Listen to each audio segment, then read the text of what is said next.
a new vertical. So, Nikhil Pahwa, founder of Medianama, please come in here. We are in uncharted territory. As showcased by ChatGPT, AI solutions can offer great opportunities for businesses, for different sectors, or for citizens, but it can also pose risks. Perhaps when we start anything new, we need a solid, do we need a solid regulatory framework? Do we have one? Does the government, do we have a AI strategy? We had Chokoveliyappa talk about the fact that 20s, we are a young nation, a large percentage of our population is under the age of 30. Do we have a strategy? Well, Sarah, I think, look, I love ChatGPT. We've been using it at Medianama to generate headlines. And the interesting thing is... Oh no, we're all going to be out of jobs. No, but also you can use it to connect multiple services together. So, for example, you can ask it to generate text. You can link that to, let's say, an animated video generator. And so, you can mix and match different AI tools to generate one output that otherwise would take 4 or 5 people to create. And so, just in terms of pure efficiency for a business, it's amazing. But, one part is the generative part of the AI, but we can't look at it to be accurate. And so that's where we need to realize there's going to be discrimination, there's going to be misinformation. All of those ills exist. And that's because of the data set that it relies on. ChatGPT's data set is only, I think, 2021 onwards. So it can't go back into history too far beyond. But it's constantly improving because people are correcting it. But also people can misinform it. So it has the same ills that a search engine might have.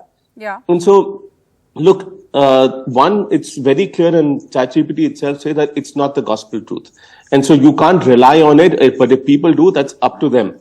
From a regulatory perspective, I think it's a little too early to try and build a regulatory structure also, because identifying a bias in AI or identifying misinformation in AI itself is a very complex task, because there are multiple iterations, multiple versions of something that are generated, and the data set that it relies on, the algorithm, is, and like, how do you test an algorithm? So that is still evolving. There are tools available, but we don't have the wherewithal to actually test it at scale in some of these things. But there has been discrimination, for example, in Google search, even in Google image search, even that has been found, and that uses machine learning to try and give you the answers that it wants to give you. I think there will be a point in time where regulation will have to step in, but regulation coming in this early will basically restrict the development of AI. Sorry, go ahead. So I think we need to make sure that we're watching this space. That the Indian government so far has taken a light touch approach, because they also don't want to restrict the AI startups from coming up and having to comply with norms, etc. And the Indian government is also looking at putting more and more data out there available to AI startups to try and figure things out. So AI is in its infancy right now, but I don't think we should just look at where it is, but also look at where it is going. Over a period of time, it will keep getting better. It will keep mimicking human behavior, human decision making, and become more and more powerful. So yes, decision making can also be replicated using algorithms. Creativity to quite an extent can be replicated as well. You could have, for example, for architects, you could give the scheme that you want for a room.